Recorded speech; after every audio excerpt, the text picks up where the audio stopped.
Good morning, everybody. This is Savagestacker. So this video is going to be based a little bit more around prepping, and I'm probably going to start a savage survival or savage prepping channel, so we can congregate over there for things that are not really metals based. I kind of put the two together a little bit here because when it came to prepping, I prepped many years before I started stacking precious metals. And I feel like stacking precious metals were like the icing on the cake of what I needed to do in order to push myself over the top in order to be prepared. And I've actually put a lot of time, effort, and money into precious metals in the last 3 years, more than my prepping. And the focus has been mostly metals, and but recently I've been trying to get back into my preps and get that ball rolling again. Now I'm pretty stocked up, and I wish I could fit everything that I've done in a 10 or 15 minute video, but I can't. I mean, there's just so much I've put together in the last 7 or 8 years when it comes to prepping that it's impossible for me to get it all in the video. So that's why I'll probably start doing small bits and reviews of prepping on another channel. And I'm not going to really mind if it doesn't blow up, but it's just going to be a reference point to for Savagestacker channel to be like, hey, go over. If you want to learn about this, check out that on my channel and see what I'm doing for this particular situation. So the most important part for me about prepping is sustainability. Now, I've been buying these Mountain House number 10 cans here. I have quite a few of them. There's 5 here. I just ordered 2 more. I just got them in the mail yesterday, and I had 3 in a box that I haven't put up yet that are sitting in my son's room. And I have a lot of the containers, like the big 5-gallon containers full of stuff, with the essential packs and things like that. And I do bring some of the stuff to fires and rotate it out, and it actually tastes really good. From your chicken and dumplings to your chicken and rice to your beef stroganoff to chili mac, all that. And I didn't realize I had 3 chili macs that I had just purchased, and I just bought another one because my kids like the lasagna one better, and I like the beef stroganoff, but chili mac works. It's good, and it's got the highest of protein, but my kids are more into the lasagna with meat sauce one, so I'm gonna have to get more of that. But it is taking them about 2 to 2.5 weeks to get these to your doors. So remember that if you're in a situation where you think that things are gonna get bleak real fast, don't wait on ordering stuff like this, because it's the first thing to go. There is thousands and thousands of people checking these sites for stuff like this daily. So just remember, if you it's like stacking. Get a can here, get a can there, get a can here, get a can there. And this is what I do is beans and rice and all my other preps, I will use a cup of this to go in my beans and rice for flavor, right? So it stretches it out. And I'm not saying I'd want to stretch a whole can of this out for a year, because once it's open, you know. But they do have a 30-year shelf life with a taste freshness guarantee on it. And if you know about their story, every year they're opening up cans that are 30 years old and checking the freshness and adding more time. They just bumped it to 30. It was 25. So they're still tasting pretty good, I guess, after 30 years. I don't know that, but apparently, the company's been doing that research. So that is not a sustainable way to prep. Even buying 25 pound to 50 pound bags of flour, beans, rice, salt, that's not a sustainable way to prep. The most sustainable way to prep is to garden and grow your own food. Now, that's another thing that you don't want to wait on last minute. Oh, I'll just buy seeds and grow. Okay, I grow organically, and I've been conditioning my soils for about 8 years now. And there are still seasons that I have where things just don't grow the best. And that's because I might have left something out when it came to conditioning my soil that year. So I have worms in there. I have all kinds of stuff in there. And I do the no-till version. I do the top crop during the winter. And I do the all year round kale to keep things growing in there, to keep my my soil alive. But still, there are certain years where the weather gets too hot, things don't grow like they normally do, sometimes the seedlings are a little funky from the plants from the year before. So the seeds are not in the best, shape genetically. So you got to remember all those things, if things happen, I'm just going to go shoot a deer and grow a garden. Well, it takes months and months and months to grow a garden. Your best bet is like tomatoes. They grow very fast, especially like early girls and things like that, and the beef steaks and all that. They grow pretty fast. But if you're hungry now and you don't have any food, you got to have some of this to get you through until that garden's finished. So sustainability and emergency food, right? And then the next part of prepping for me that is very, very important is knowledge. I am rereading The Art of War by Sun Tzu. I just got this in the mail yesterday, and I've already started to read certain chapters. This is a survival medicine handbook. It's not a handbook, it's gigantic. What they mean by handbook is like a field book, like as needed, open it up, read what you need to do, and take care of the medical emergency. That's what they mean by handbook, because this thing is huge. It is massive, and it has a lot of knowledge in there. Another book I got, which I've been reading stuff on farming and mini farming and gardening for many, many, many years, and this is just something to help out the family to go back and reference. But it's a great book. I got this yesterday. I opened it up this morning, started reading some stuff. But this is mini farming, self-sufficiency on a quarter acre or less. There are raised beds in here. It shows you how to do raised beds, and it shows you how to use horse manure. It shows you all kinds of stuff.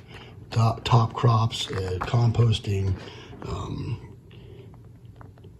Carrots are amazing. I did carrots last year, and some people have a hard time with them. They do really well here. Chicken coops right next to your garden area, so you get chicken poop to put in there, the manure in there, right? This one they can drag around, put it over new spots, so it makes the soil healthy, right? If you got chickens and you got cows and you got, things like that, rabbits, you can move their pens around and make your soil very fertilized. A lot of organic farmers have been doing that for years. Canning and blanching and all that. There's all kinds of eggs and all kinds of stuff. So it also has stuff on like some animal stuff in there, raising chickens and stuff, because it's mini farming, not mini gardening. So there's some good stuff in this book.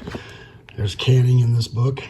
There's freeze drying in this book. So pretty good stuff right there.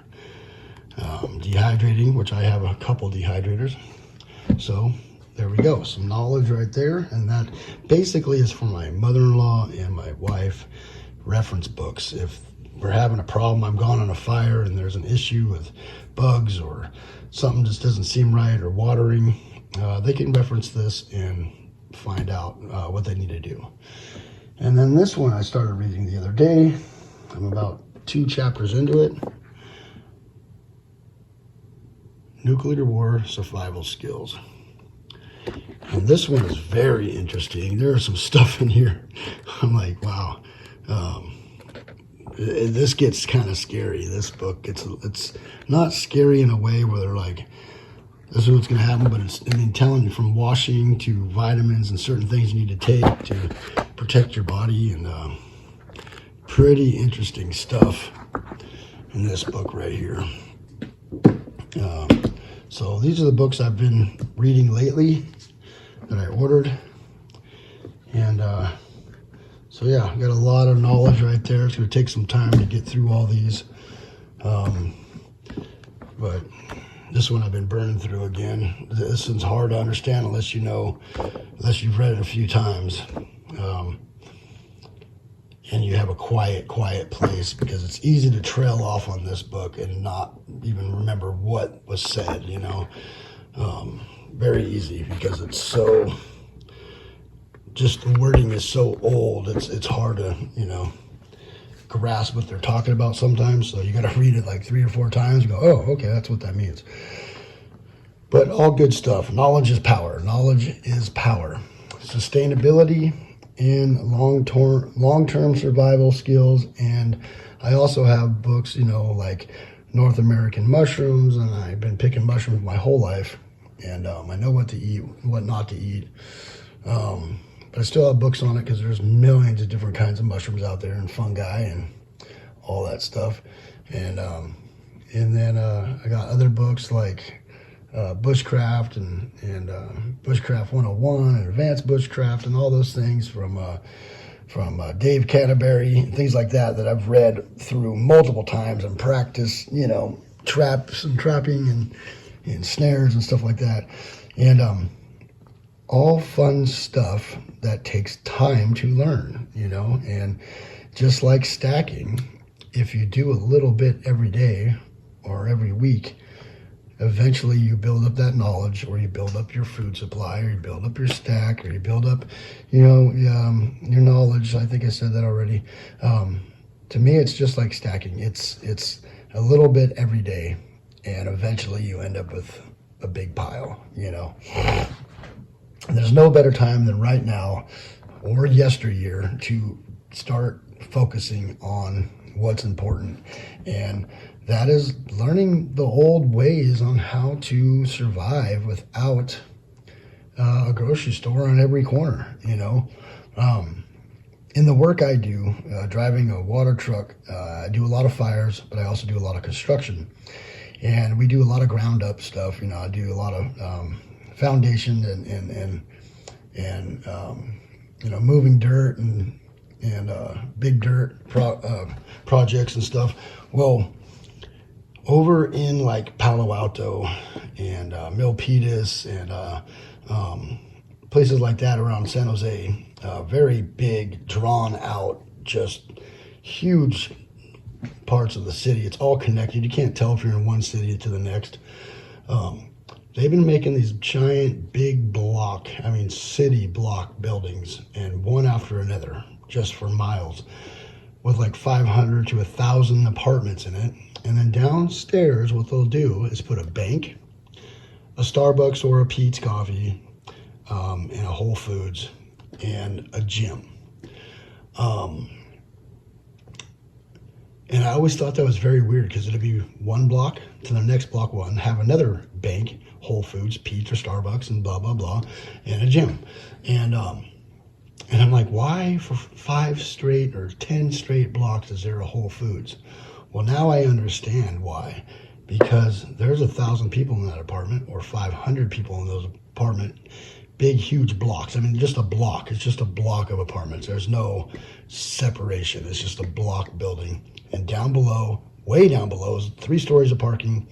Then ground level is your Whole Foods, your coffee shop, your gym, your bank, right?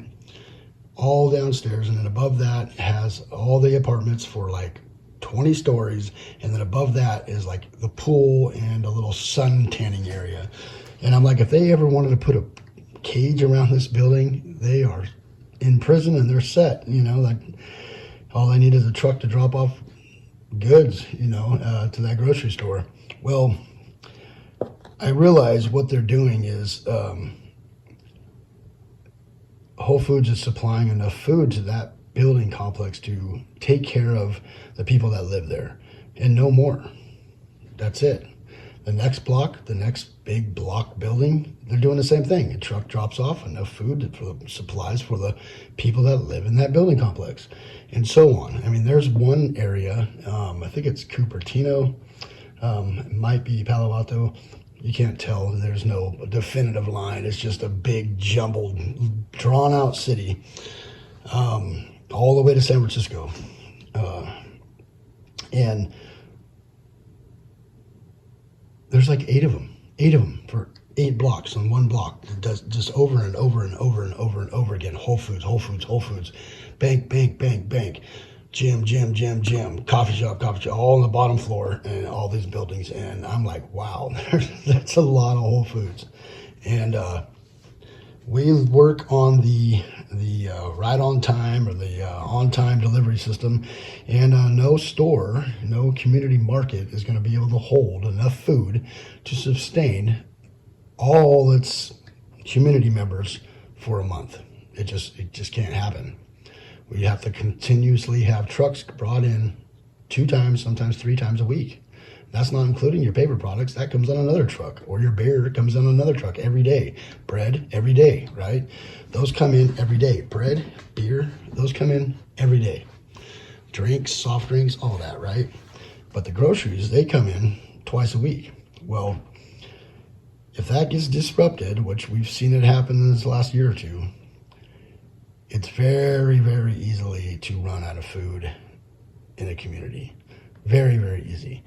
And if you have a garden, if you've stocked up, if that gets disrupted for 1 month, 4 or 8 loads, right? You are very easily going to starve. There's no other way around it. Yes, we have the ability to leave, drive, go to Costco, go to Walmart, go to Target, go to all these other grocery stores in other cities. But if they're experiencing the same thing, you're going to be shit out of luck. So just for that fact alone, I stock up on food. And that is very, very important to do, especially around here, because it is a massive overpopulation problem. If something happened around here, there wouldn't be no bugging out. It's bug in, let the masses figure it out for 3 weeks, and then hit the road. And in that time, I would be trying to find a way to get all my supplies to another location. And it would give me time to breathe and figure it out. Now, with weird things like nuclear fallout and things like that happening, something happened, like they took out bases nearby, San Francisco or something like that, which I discussed this with my LCS guy. He's like, what would you do? What would you do? Would you have to get out of here? And I'm like, no, you wouldn't, because there's like 30% of the population is leaving to go to work in the morning, and you can't even get anywhere for 2 or 3 hours. Could you imagine if the whole entire population did that? You wouldn't be able to leave for weeks. You just don't panic, breathe, learn this on fires, assess your situation, stay calm, and stay put. Bug in before you bug out. Figure out your situation, get a plan, then hightail it out of here. That's what you'd have to do. And in that time, you're going to need enough food and water, which I just got water right there. Boom. I got a bunch of those jugs, and I also got some of those other like gray non-see-through jugs that stack up real nice. I just got 5 of those things put in the garage. 5 more. I already had like 15 of them. So we got 20 of those, 20 times 5 gallons, plus about 10 of those. So we got some water, but that's a bug-in situation. You can't take all that with you. You're going to be able to take your food, your kids, some clothes, and that's about it, Camping gear, bug out shit, that's about it. And you're going to grab 2 of those things of water, maybe. You know, they're heavy. They're going to be last on your list. So you're going to want to find something that's sustainable for water, and that's going to be, you know, iodine pills, water purification tabs, and things like, what do you call it? The Life Straw, or the Berkey bottle, or the you know, the Sawyer Mini, things like that. So sustainability, bug in, knowledge is power, and stack some precious metals. Get yourself ready for whatever could be coming. And well, something's coming, and I never want to be the guy that said I told you so. So pretty soon I'm going to start another channel. It will be Savage Survival or something like that, and I'll start doing stuff like that over there. I want to thank you all for coming by. Please hit that bell icon so you get updated on my latest videos. Please rate, comment, and subscribe. The Savagestacker is, it's my favorite one right here. Over and out. Take care.